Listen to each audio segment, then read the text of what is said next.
19 अक्टूबर, Hindu page 6। निहोंशु एक तरह का अल्कोहल है, चावल से बनाया जाता है।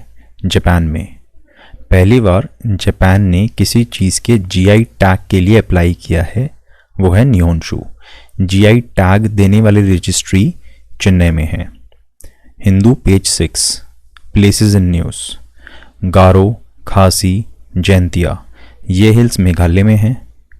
खासी हिल्स में चिरापुंजी के पास मौसिन राम है, जिसको इंडिया में हाईएस्ट रेनफॉल मिलती है। अथिरापल्ली वाटरफॉल्स केरला का हाईएस्ट वाटरफॉल है चालुकुडी रिवर पे। इसे साउथ इंडिया का नायग्रा फॉल्स भी कहा जाता है। Wayanad wild life sanctuary Kerala में है। पेज 9 पे मिडिवल इंडिया के बारे में कुछ फैक्ट्स दिए हुए हैं। किताब अल अदब बुखारी ने लिखी थी। सुल ए कुल यानी यूनिवर्सल पीस अकबर ने प्रमोट किया था। ज़ियाउद्दीन बरानी ने 2 किताबें लिखी थीं, फतवा ए जहांदरी और तारिक ए फिरोज शाही। किसने लिखी? बरानी ने। ये मोहम्मद बिन तुगलक और फिरोज शाह तुगलक के दौरान जीवित थे बरानी, और इन्होंने कहा था कि दिल्ली सल्तनत में जो भी सुल्तान होता है वो इस्लामिक लॉज के साथ अपने खुद के भी लॉज अप्लाई कर देता है, इसलिए हम दिल्ली सल्तनत को प्रॉपर इस्लामिक स्टेट नहीं कह सकते हैं। बदौनी ने लिखी थी मुंतब उत तारीख। मोहम्मद बिन तुगलक बहुत ज़्यादा एक्सपेरिमेंट्स करता था, जिसकी वजह से जनता उससे परेशान रहती थी। तो जब मोहम्मद बिन तुगलक मरा तो बदौनी ने कहा था कि राजा को लोगों से मुक्ति मिल गई और लोगों को राजा से। Hindu page 14। Giraffe आयुसियन status vulnerable, Africa में पाया जाता है। सबसे लंबा टेरेस्ट्रियल मैमल है, खड़े खड़े ही सो जाता है कई बार। मेल फीमेल दोनों के सिर पे सींग होते हैं। अगर किसी भी एनिमल का, किसी पर्टिकुलर एनिमल का, जैसे जिराफ तो हज़ारों हैं, उनमें से आपको कोई ऐसा जिराफ दिखता है जो वाइट कलर का हो, उसका रीज़न क्या हो सकता है? एल्बिनिज्म या ल्यूसिज्म। इंडिया में जिराफ नहीं पाए जाते हैं, लेकिन 150 साल पहले ब्रिटिशर्स कुछ जिराफ को इंडिया में लाए थे। फिलहाल वो जिराफ जू में है। न्यूबियन जिराफ एक तरह की सब स्पीशीज है नॉर्दर्न जिराफ की, जो कि क्रिटिकली एंडेंजर्ड है। ओवरऑल जिराफ वल्नरेबल है, लेकिन अलग अलग सब स्पीशीज का अलग अलग स्टेटस होता है। तो न्यूबियन जिराफ क्रिटिकली एंडेंजर्ड है। Page 15। Booker prize English novel के लिए दिया जाता है जो यूके या आयरलैंड में पब्लिश हो। फिलहाल ये अवार्ड मिला है श्रीलंका के शेहन करुणा तिलक को for the book 7 moons of Mali Almeida. Hindu page 16। साखालिन। साखालिन क्या है? रशिया का लार्जेस्ट आइलैंड है। ये रशिया है, ये जापान है। तो जापान के ऊपर यहाँ एक लंबा सा आइलैंड है साखालिन, जो रशिया का है। इस आइलैंड के लेफ्ट में है सी ऑफ जापान, राइट में है सी ऑफ ओखोत्स्क, और यहाँ पे ऊपर है कामचटका पेनिनसुला। कामचटका पेनिनसुला भी रशिया का ही पार्ट है। साखालिन आइलैंड पे एक ऑयल एंड गैस प्रोजेक्ट है रशिया का, राइट। इस ऑयल एंड गैस प्रोजेक्ट में इंडियन कंपनीज की 20% हिस्सेदारी है, ओएनजीसी की। कुछ वेस्टर्न कंट्रीज़ की भी इस प्रोजेक्ट में हिस्सेदारी थी, लेकिन अब वेस्टर्न कंट्रीज़ यहाँ से बाहर हो गई हैं, तो इसलिए रशिया इस प्रोजेक्ट की हिस्सेदारी को रीऑर्गेनाइज कर रहा है, और इंडियन कंपनीज ट्राई कर रही हैं कि हमारा हिस्सा कम ना हो, क्योंकि हमें इस प्रोजेक्ट से बहुत मुनाफा हो रहा है। 19 अक्टूबर का पहला एडिटोरियल गवर्नर्स के बारे में है। गवर्नर सीएम को रिमूव करते हैं, लेकिन ये नहीं जब मन चाहा तब रिमूव कर दिया। उसका क्राइटेरिया होता है, जब तक सीएम के पास असेंबली में बहुमत है, मेजॉरिटी है, तब तक आप उनको रिमूव नहीं कर सकते हो। कई बार गवर्नर्स ये कह के सीएम को रिमूव कर देते हैं कि सुनने में आ रहा है कि आपके पास बहुमत नहीं है, आपके पार्टी के एमएलए दूसरी पार्टी के साथ बात कर रहे हैं, तो आप हट जाओ। ऐसा नहीं होता, ठीक है। तो फिर कोर्ट्स क्या कहते हैं कि आप ऐसे नहीं हटा सकते हो किसी को, फ्लोर टेस्ट करवाओ। फ्लोर टेस्ट से पता चलेगा कि मेजॉरिटी है या नहीं है। आर्टिकल 164 कहता है ministers shall hold office during pleasure of governor, ठीक है। तो प्लेजर ऑफ गवर्नर मतलब कि गवर्नर जब चाहे हटा दे, ऐसा होता है? नहीं। जब हम प्लेजर ऑफ गवर्नर कह रहे हैं तो एक्चुअली हम ये कह रहे हैं कि ये गवर्नर की नहीं बल्कि चीफ मिनिस्टर की पावर है। चीफ मिनिस्टर जिसको चाहे मंत्री बनवा सकते हैं, जिसको चाहे मंत्री पद से हटा सकते हैं। तो जो भी सीएम कहेंगे वो गवर्नर को मानना पड़ता है। तो हालांकि वर्ड यूज किया गया है प्लेजर ऑफ गवर्नर, लेकिन उसका मतलब होता है कि ये पावर्स एक्चुअली चीफ मिनिस्टर के पास है। ठीक है, प्लेजर का मतलब कोई पर्सनल प्लेजर नहीं होता है, इसका मतलब कॉन्स्टिट्यूशनल सेंस में देखा जाता है।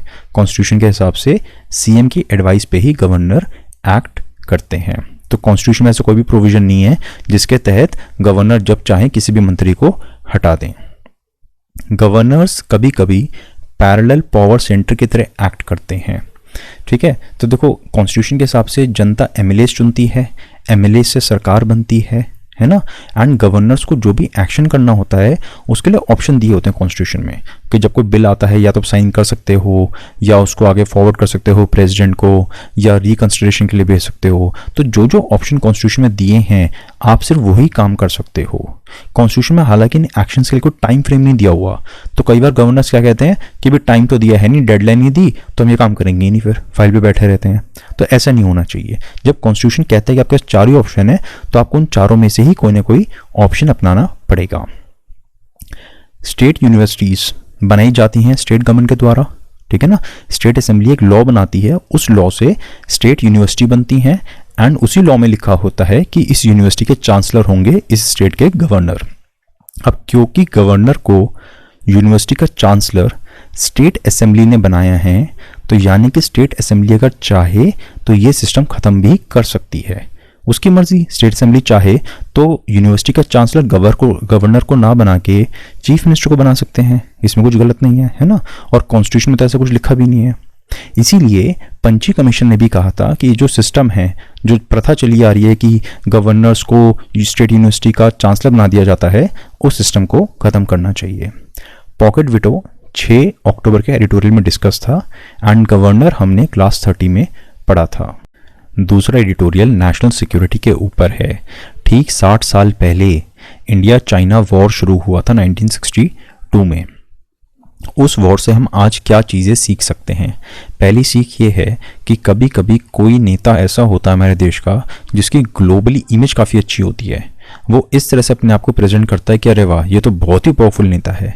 अब क्योंकि हमारे पास इतना पावरफुल नेता है तो हमें चीन से डरने की कोई ज़रूरत नहीं है, हमारे ये नेताजी ही अकेले सबकी बैंड बजा देंगे। ऐसी बेकार की सुपीरियरिटी वाली थिंकिंग से क्या होता है, हमारी डिफेंस फोर्सेस अंदर ही अंदर कमज़ोर हो जाती हैं। दूसरी सीख क्या मिलती है कि पॉलिटिकल इंटरफेरेंस हमें कम करना चाहिए। National security is not something to be trifled with. ये कोई मजाक की बात नहीं है कि पॉलिटिशियंस आके ना कई चीज़ को माइक्रो मैनेज करते हैं कि अच्छा ये मिलिट्री ऑपरेशन चल रहा है, इसको तो मैं देखता हूँ। एंड वो इंस्ट्रक्शंस देते हैं, पॉलिटिशियंस इंस्ट्रक्शंस देते हैं आर्मी वालों को कि अब तुम ये भेजो और तुम वो भेजो और इस तरह से इस चीज़ को टैकल करो। कोई एक्सपर्टीज थोड़ी ना पॉलिटिशियंस के पास, फिर भी अपने आप को कुछ समझते हैं ज़्यादा। एंड मिलिट्री वाले जो लोग हैं उनके पास सुनते नहीं हैं। तो ये सारी गलतियां हमें नहीं दोहरानी है। आर्मी के टॉप लीडर्स को साफ साफ बोलना चाहिए पॉलिटिशियंस को कि सर प्लीज़ आप इंटरफेयर मत करो। इंडियन एयरफोर्स पहले भी 60 साल पहले भी बहुत मजबूत थी, आज भी बहुत मजबूत है और हमें इसका सही तरह से उपयोग करना चाहिए।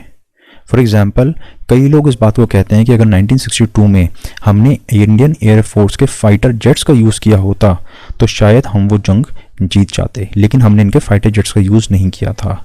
हालांकि कुछ लोग ये भी कहते हैं कि इंडियन एयरफोर्स का यूज़ किया गया था आर्मी को ट्रूप्स एंड वेपन सप्लाई करने के लिए, और यही काम करने में आईएएफ को बहुत ज़्यादा दिक्कत हो रही थी, तो फाइटर जेट से वो कैसे जीतते। अब दोनों ही पहलू हैं, लेकिन असली बात यह है कि अगर हमारे पास फाइटर जेट्स हैं तो हमें उनका यूज़ करना चाहिए। कंक्लूजन ये है कि हमें अपनी गलतियों से सीखना चाहिए। Failure is a great teacher. 1962 में हम हारे तो हमने उससे कुछ सीखा, उस सीख की वजह से ही हम इतने काबिल हो गए कि 9 साल बाद हमने एक देश के 2 टुकड़े एक्चुअली कर दिए थे, सिर्फ बोला नहीं था, कर दिए थे। आज हम छोटी छोटी बातों में खुश हो जाते हैं, तो फिर हमें याद करना चाहिए कि पहले जो हमने गलतियां करी, ऐसा तो नहीं कि हम वो गलतियां दोबारा दोहरा रहे हैं। रोज़ 1 घंटे स्विमिंग के वीडियोस देखा करो, 2-3 साल में आपके पास स्विमिंग का ओलंपिक मेडल आ जाएगा, ऐसा नहीं होता ना। तो स्विमिंग की वीडियो देखने से कुछ नहीं होता, स्विमिंग करने से आप सीखोगे। उसी तरह सिर्फ इन चीज़ों को सुनने से कुछ नहीं होता, राइटिंग प्रैक्टिस आपको खुद करनी चाहिए। चाहे बेकार लिखो, लेकिन लिखो ज़रूर।